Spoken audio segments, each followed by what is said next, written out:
Hi everybody, this is your girl SharaLa'sha, and y'all already know what we're doing. We're doing Hardee's homemade biscuits. So let's get into it. You're gonna need 4 cups of self-rising flour, tablespoon of sugar, and a tablespoon of baking powder. You're gonna put this all inside of one bowl. 2/3 cups of shortening, 1 tablespoon of frozen butter, and you need to cut it up into your flour mixture. 2 cups of buttermilk, extra butter to melt and brush top. So now, this is a great recipe. So y'all know what we about to do? We about to get into the video. Hey, baby, jump in the Cadillac. Girl, let's put some miles on it. Anything you want, just to put a smile. Oh yeah, you deserve it, baby. You deserve it all, and I'm gonna give it to you. Gold jewelry shining so bright. All right. So as you can see, I have my flour mixture and I've added my shortening and I have my butter. I'm going to add a little bit more butter. That way you can see exactly how smaller pieces I put in it. You don't want them too big because you're going to be using your hands to mix this, not a spoon or a fork. You could, but it doesn't do as well as your hands. So I use the fork.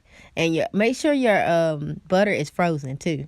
So now I'm using my hands and I'm mixing it. And when you're mixing it, you're going to take and close your hands and kind of smush it in your hands and open up and keep doing that technique until you have like a grainy texture. And as you can see, I have my grainy texture coming along. So then I'm going to add my buttered milk. So I've added my buttermilk. My first cup, I've added 1 cup. And you're going to take and you're going to go up and down in an upward down motion and mix it as you're doing it. Your hands do get very sticky and get a lot of the mixture on them, but you can get that off. So you're going to continue to mix with your hands. And once you finish mixing with your hand, you're going to go ahead and you're going to add your 2nd cup of milk. And as you can see, it's not ready yet, but you added your 2nd cup of your buttermilk. And you're going to continue to mix upward and down and push. It's coming out really well. So it's going to be a really sticky mixture. You don't want a dry mixture. I'm going to tell you that now because your biscuits are going to come out doughy. I don't really like a dough or a flour tasting bread, so I actually make it very sticky.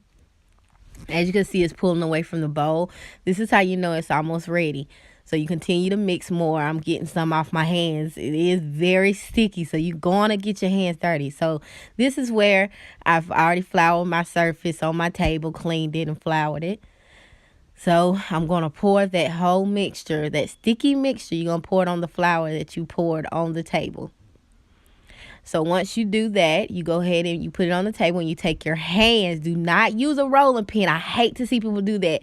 Do not use a rolling pin because you don't want it to overmix. So I just use my hands and I kind of fold it and smash down with my hands. And that's the way I done it. Each time I turned it around a little bit. And then I folded it and I smashed it with my hands. Fold and push. Fold and push. And when you do that, you're actually making the layers of your biscuit.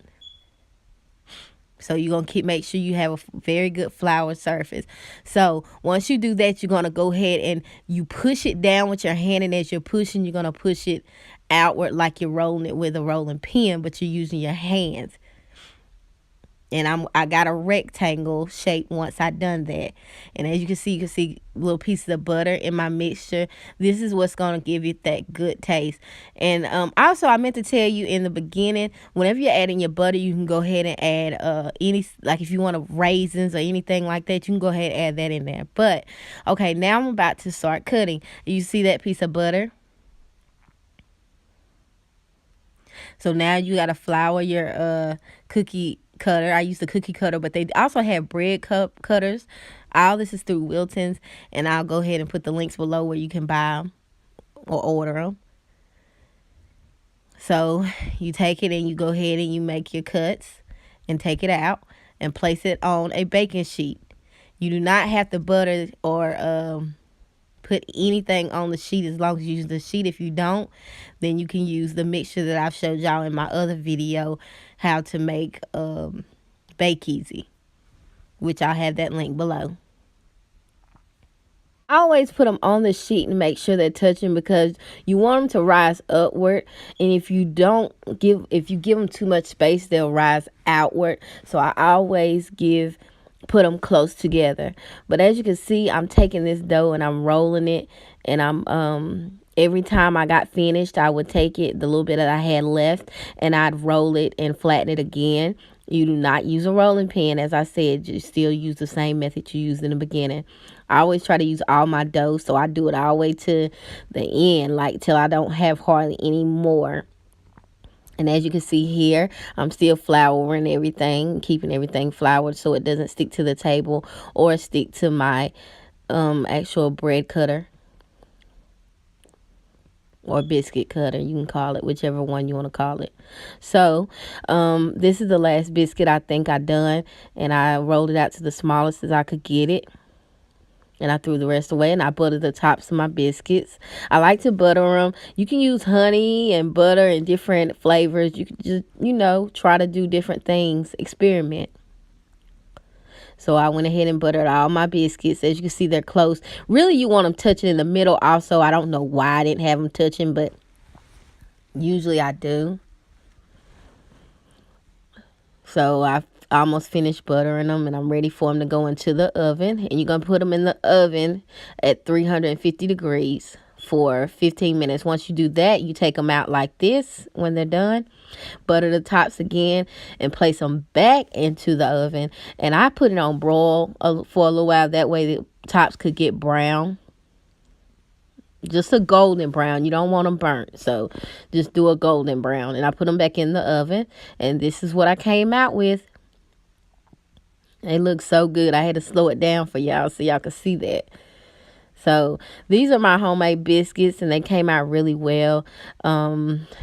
I guess if you want to see any more types of videos, how to make them with the raisins or make them with blueberries, different things like that, put it in the comments below, and I'll make sure I'll show them to you. So with this biscuit, we went ahead and I opened one for y'all so y'all can see exactly how it looks in the inside. You can tell they're hot. You see the steam coming from it. So this is the biscuit from the inside. And they were really fluffy and light. They weren't too hard and they weren't too dense. They were really fluffy. And that comes from how we mixed it. So we made egg and cheese biscuits with them, and they look good. You see that cheese? So I guess I'll let y'all go, and I want y'all to make sure y'all rate, subscribe, and comment on all social media. I mean Snapchat, Facebook, Twitter, everything. And don't forget to do it at SharaLa'sha. So thank you for supporting me, and make sure y'all comment below and let me know what else y'all want to see. I got a lot for y'all. DIYs. I have tutorials. I also have some vlogs coming. So I'll see y'all then. Now, back to the music. Alright. Jump